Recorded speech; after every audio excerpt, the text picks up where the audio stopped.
పట్టణంలోని 3వ వార్డులో నగర పరిసర ప్రాంతాల్లో ఎన్నికల ప్రచారంలో పాల్గొన్న doctor Karasani Srinivasareddy, chairman Mittapalli Ramesh Babu, doctor Ramalingareddy, doctor Jaganmohan Reddy, Srinivas Reddy, Srikanth Reddy, doctor Pradeep Reddy, doctor Vasantha, 3వ వార్డు ఇన్ఛార్జ్ షేక్ మస్తాన్ వలీ మరియు వార్డు నాయకులు, వైఎస్ఆర్సీపీ నాయకులు, కార్యకర్తలు పాల్గొన్నారు. మన నర్సాపేటలో 3వ వార్డు సంబంధించిన ప్రచారం డాక్టర్ల బృందం మరియు 3వ వార్డు యొక్క ఇన్ఛార్జీలు, వైఎస్ఆర్సీపీ కార్యకర్తలు, వైఎస్ఆర్సీపీ అభిమానులు, జగన్ అభిమానులు, రాజశేఖర రెడ్డి గారి అభిమానులు అందరూ ఎంతో ఉత్సాహంగా క్యాంపెయిన్ జరిగింది. ఇంతవరకు ఎన్నోసార్లు క్యాంపెయిన్లో నేను పార్టిసిపేట్ చేశాను.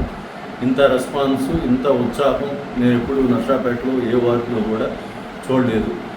ఇది దేనికి సంకేతం అంటే జగన్మోహన్ రెడ్డి గారి పరిపాలన ఈ 5 సంవత్సరాల్లో ప్రతి ఒక్కళ్ళకి, ప్రతి గడపకి ఏదో ఒక సంక్షేమ పథకం వెళ్ళిన దాని ఫలితం ఈరోజు మనం చూస్తున్నాం.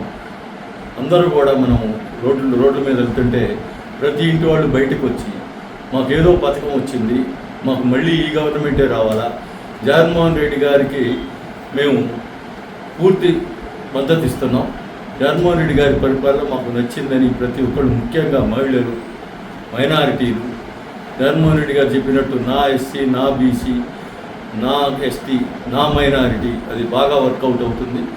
నర్సాపేటలో ఇంతకుముందు ఎప్పుడు రానంత మెజారిటీ గోపిరెడ్డి శ్రీనివాసరెడ్డి గారికి, ముఖ్యంగా టౌన్లో అత్యంత మెజారిటీ రాబోతుంది. ఇది చూస్తుంటే ఉత్సాహం స్టేట్ మొత్తం యూనిఫామ్గా ఇదే ఉత్సాహం ఉందని తెలుస్తుంది. జగన్మోహన్ రెడ్డి గారు చెప్పినట్టు అబౌవ్ 50% ఓటర్ని పోల్ చేసుకొని వైనాట్ 175 అనేది ఖచ్చితంగా సఫలీకృతం అని అవుతుందని అర్థమవుతుంది. కాబట్టి ఇక్కడ అనిల్ కుమార్ యాదవ్ గారు, మన గోపిరెడ్డి శ్రీనివాసరెడ్డి గారు ఇంతకుముందు ఇప్పుడు లేనంత మెజారిటీతో గెలవబోతున్నారు. జగన్మోహన్ రెడ్డి గారి పరిపాలన రాబోతుంది. మళ్ళీ మిగతా 5 సంవత్సరాల్లో ఇప్పటి వరకు వేసిన ప్రతి పథకం కూడా మళ్ళీ ఎక్స్టెండెడ్గా నవరత్నాలు ప్లస్ జనాలకు అందించబోతున్నారు. జై జగన్. జై జగన్. ఈరోజు ప్రచారంలో భాగంగా వైఎస్ఆర్సీపీ డాక్టర్ల విభాగం 3వ వార్డులో పర్యటించింది. దాంతోపాటు వైసీపీ 3rd వార్డు ఇన్ఛార్జీలు, కార్యకర్తలు అందరూ పాల్గొన్నారు. ప్రజల నుంచి మంచి పెద్ద ఎత్తున స్పందన లభించింది. డాక్టర్ గారు చెప్పినట్టు ప్రజలందరూ మేనిఫెస్టోను బేరీ వేసుకొని చూసుకుంటున్నారు. 2014లో చంద్రబాబు నాయుడు వచ్చారు, 600 పైగా హామీలు ఇచ్చారు. సంపూర్ణ రైతు రుణమాఫీ అని చెప్పి యూటర్న్ తీసుకొని కొద్దిగానే చేశారు. డ్వాక్రా అక్క చెల్లెమ్మలకు సంపూర్ణ రుణమాఫీ అని పూర్తిగా చేయకుండా వదిలేశారు. అట్లాగే ప్రతి టౌన్కి, ప్రతి నగరాన్ని ఒక ఇది సైబర్ టవర్స్ కడతానన్నాడు, అది కూడా చేయలేదు. ప్రతి ఇల్లు లేని వాళ్ళకి, స్థలం లేని వాళ్ళకి 3 సెంట్ల స్థలం ఇస్తానన్నాడు, దాన్ని చేయలేదు. ఆడపిల్ల పుడితే 25,000 ఫిక్స్డ్ డిపాజిట్ చేస్తానన్నాడు, మహాలక్ష్మి పథకం, అది చేయలేదు. జాబ్ లేని వాళ్ళకి ప్రతి ఇంటికి ఒక జాబ్ ఇస్తాను, ఒకవేళ జాబ్ ఇవ్వలేని పక్షంలో 2,000 నిరుద్యోగ వృత్తి ఇస్తానన్నాడు, అది కూడా ఇవ్వలేదు.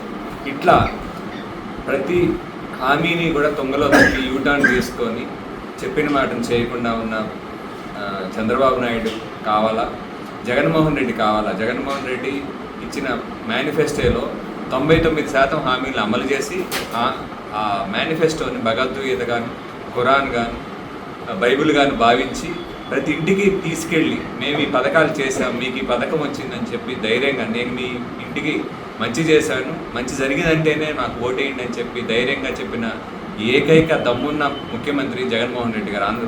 ఆంధ్రప్రదేశ్లోనే కాదు, భారతదేశంలోనే ఇలా చెప్పిన ఏకైక ముఖ్యమంత్రి జగన్మోహన్ రెడ్డి గారు. ఇది ప్రజలందరూ గమనించారు. చెప్పిన మాట చేసి మాట తప్పని, మడం తెప్పని జగనే కావాలి.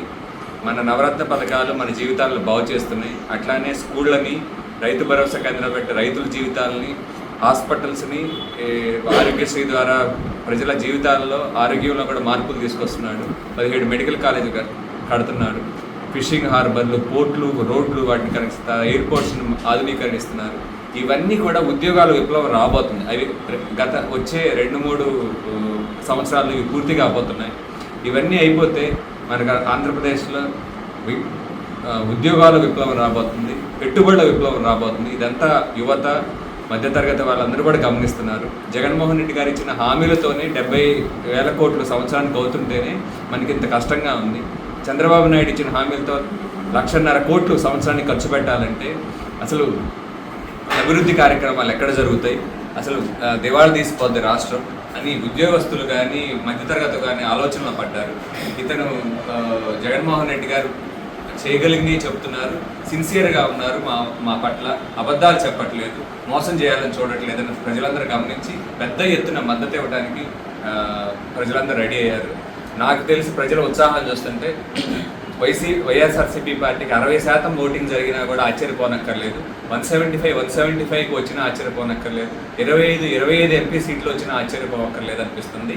జై జగన్. ప్రజలందరూ 2 ఓట్లు ఫ్యాన్ గుర్తుకే వేస్తామని వాళ్ళే ముందుకు వచ్చి చెప్తున్నారు. వాళ్ళందరికీ జగన్మోహన్ రెడ్డి గారు వాళ్ళ జీవితంలో భాగమయ్యారు. జగన్మోహన్ రెడ్డి గారి పాలన ప్రతి జీవితాన్ని, ప్రతి గడపని టచ్ చేసింది. అది మాత్రం చెప్పగలం ఈ ప్రచారంలో మేము చూసిన స్పందనను బట్టి.